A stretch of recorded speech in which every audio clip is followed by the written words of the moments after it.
तीसरी अहम जो ख़बर है वो ये है, सियासत के बेताज बादशाह साबिक़ सूबाई वज़ीर सईद अकबर खान नवानी, इस वक्त लोगों की नज़रें सियासत पर लगी हुई हैं। PTI के जो हालात, जो सानिया 9 मई के बाद जो हालात कशीदा हुए और नफ़रतें बढ़ी और मामलात गड़बड़ हुए और सियासत एक दफ़ा फिर जो है वो करवट तब्दील कर चुकी है। नामवर जो नाम थे सियासत में, उन्होंने PTI को खैर बैत कह दिया है। जैसे कि हमारे बकर से आमिर अनैत ख़ान शाहानी और मलिक गज़नफ़र अब्बास छीना हल्का 92 और 91, इन लोगों ने PTI को छोड़ दिया है। इससे कबल डॉक्टर मोहम्मद अफजल खान ढांडला साहब जो MNA हैं बखर से, NA हल्का 98 से, तो ये भी PTI छोड़ के नून लीग में जा चुके हैं।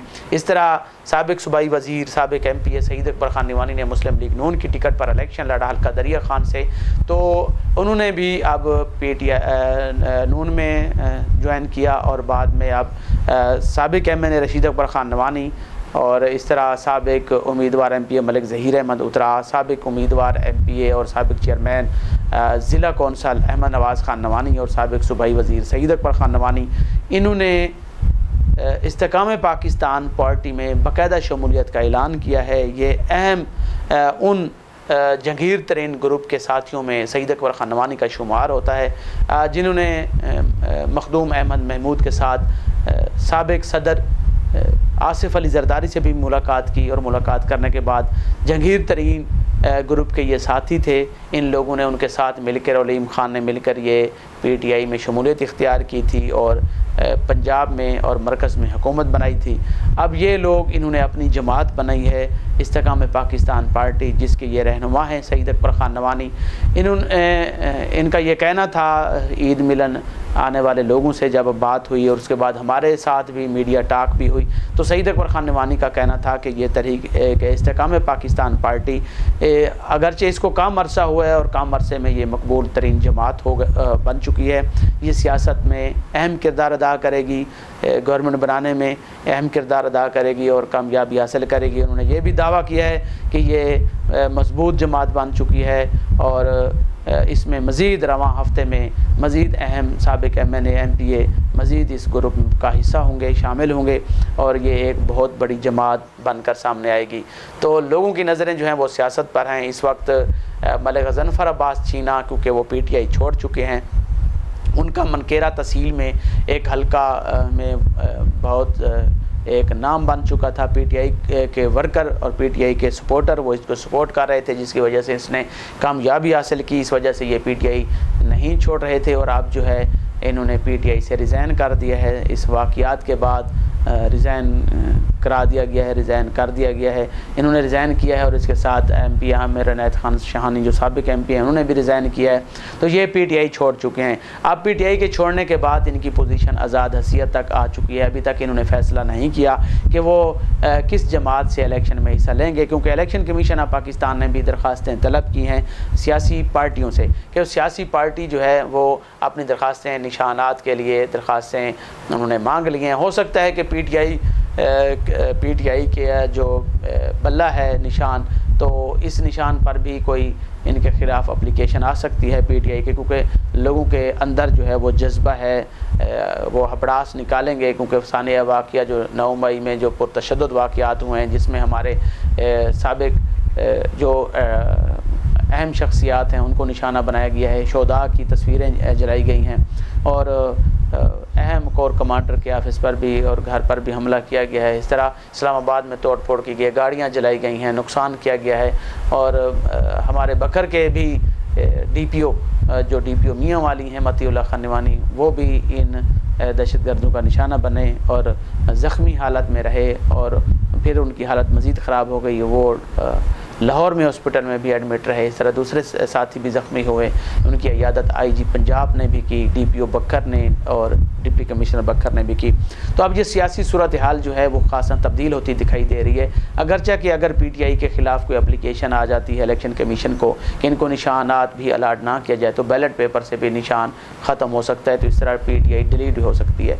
PTI का डिलीट होने के बाद ये मुस्लिम लीग नून पाकिस्तान पीपल पार्टी, तहरीक इस्तेकाम पाकिस्तान और इस तरह बाकी जो सियासी जमातें हैं, मौलाना फजल रहमान का ग्रुप है और इस तरह जमात इस्लामी हैं और दीगर जमातें जो हैं वो मैदान में होंगी और टिकट की निशानात की अलाटमेंट के लिए इलेक्शन कमीशन ऑफ पाकिस्तान को एप्लीकेशन गुजारेंगी।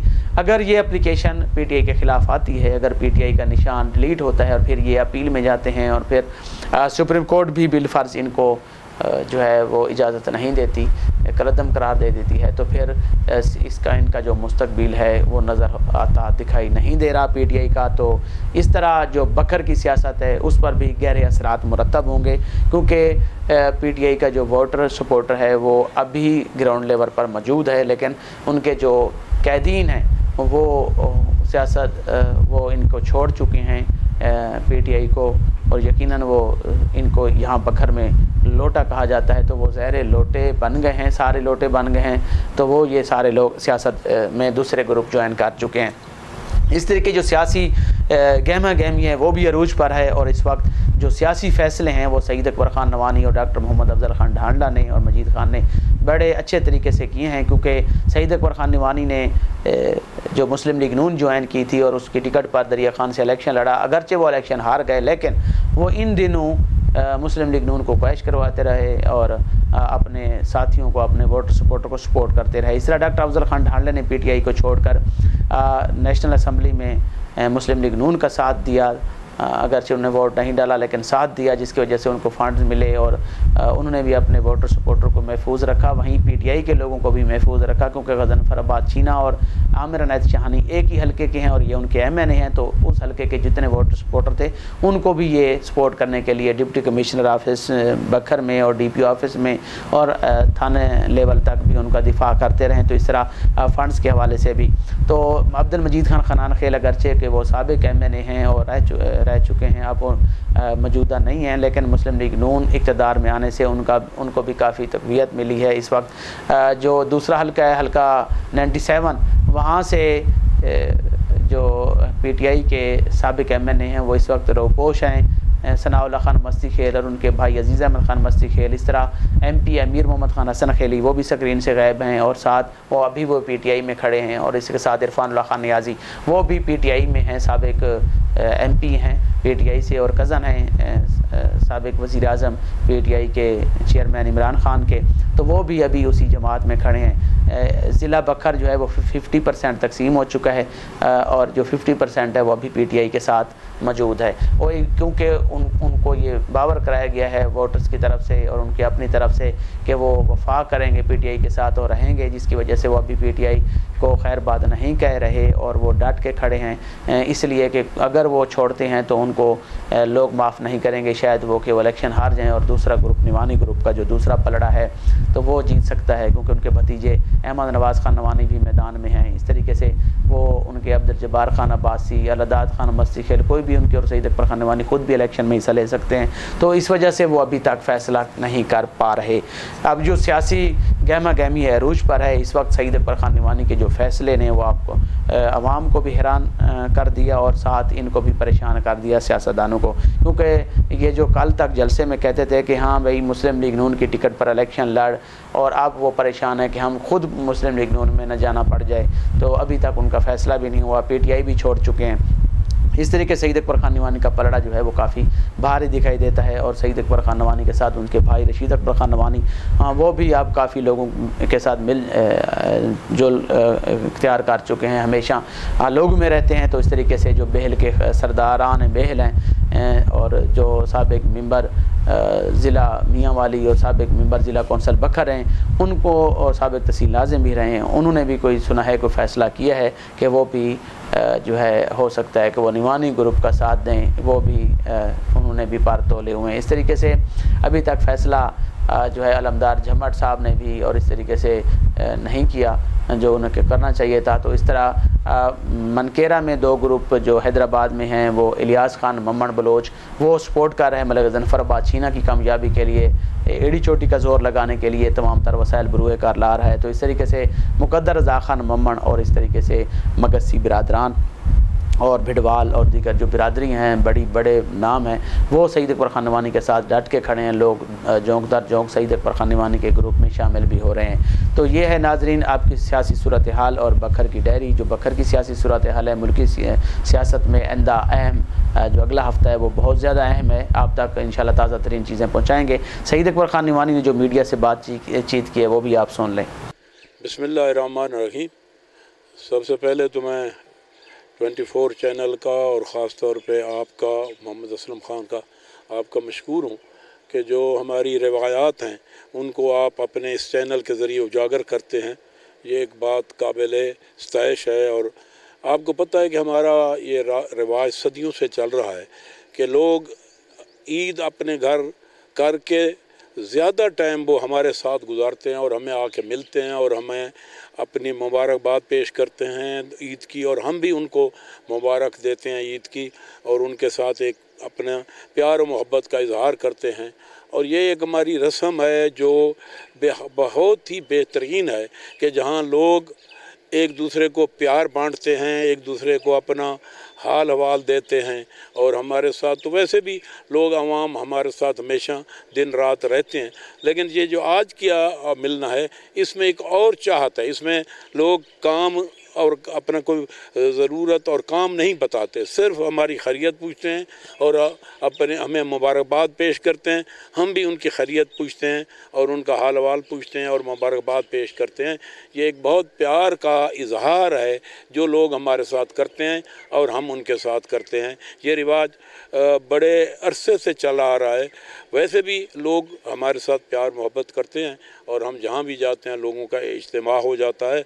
लेकिन ये जो इज्तिमा है ये प्योर और प्योर एक प्यार और मोहब्बत का है। इसमें कोई लालच, कोई काम, कोई चीज़ नहीं होती। ईद मिलन पे प्रोग्राम जो है वो ख़ास तौर पर सिर्फ बैमी मोहब्बत प्यार का ये खलूस का ये नतीजा है कि लोग सैकड़ों की तादाद में रोज़ाना की बुनियाद पर ईद मिलने आते हैं। तरीके इस्तेकाम पाकिस्तान के आप रहनुमा हैं, तरीके इस्तेकाम पाकिस्तान के हवाले से क्या कहेंगे सर? आपकी पार्टी किस हद तक जो है वो अपनी मंजिल की तरफ रवान है? आपको मैं ये बताता हूँ कि ये पार्टी बहुत ही जल्दी आगे जाएगी, क्योंकि इसमें बहुत बड़ा रुझान है लोगों का जो इलेक्टेबल है। अब मुझे यकीन है कि 5-7 दिन तक एक बहुत बड़ा ग्रुप जो है वो इस पार्टी में शमूलियत का ऐलान करने वाला है। और ये पार्टी एक कलेक्टिव डिसीजन लेने वाली पार्टी है। इसमें हर आदमी की एक बराबर हैसियत है। बाकी जो पार्टियां हैं जहाँ लोग उनमें आप जाने से घबराते हैं, वो वन मैन शो है कि जो आदमी सरबराह है उसकी जो बात है वही पहली आखिरी और अब पहली बात है। कहीं किसी आदमी की या पार्टी में किसी दूसरे की राय को अहमियत नहीं दी जाती। जो राय वही होती है जो वन मैन है उसकी राय को हमेशा फौकियत होती है और वही हमेशा फैसले का बायस बनती है। लेकिन ये पार्टी ऐसी होगी या इस बुनियाद पे अब बनी है कि ये लोग जो हैं हम बराबरी के तौर पे लोग आपस में मुंसलिक हैं और हर आदमी की बात का एक बहुत बड़ा वज़न है और आम जो हमारा दोस्त है उसकी भी राय को उतनी ही अहमियत है जितनी किसी बड़े की हो। तो इंशाअल्लाह इस पार्टी ने इलेक्शन में इबरत एक ऐसा नतीजे देने हैं कि लोग हैरान होंगे कि ये पार्टी चंद महीने पहले बनी और इलेक्शन में कैसे छा गई। क्यों कि वो लोग इसमें हैं जिनका अपना ज़ाती वोट भी है और फिर पार्टी के रुझान और पार्टी की अट्रैक्शन में भी उनको सपोर्ट होगी और इंशाअल्लाह ये पार्टी इस पाकिस्तान की एक बहुत बड़ी पार्टी इलेक्शन में साबित होगी। अभी आप बात सुन रहे थे सईद अकबर खान नवानी की। उन्होंने ये भी दावा किया है कि आइंदा हफ्ते में हमारे साथ मज़ीद अहम शख्सियात शामिल हो जाएंगी।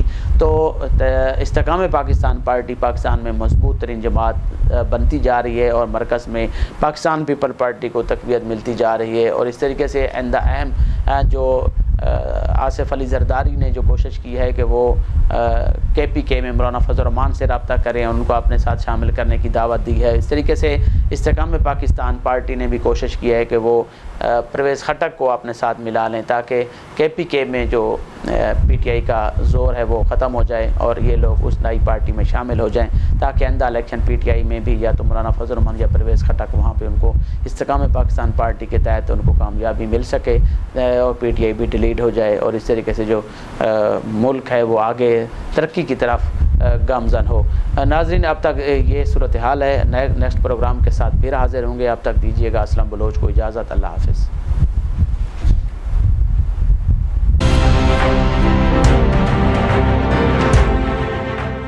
ट्वेल्व न्यूज़, खबर से तहकीक तक।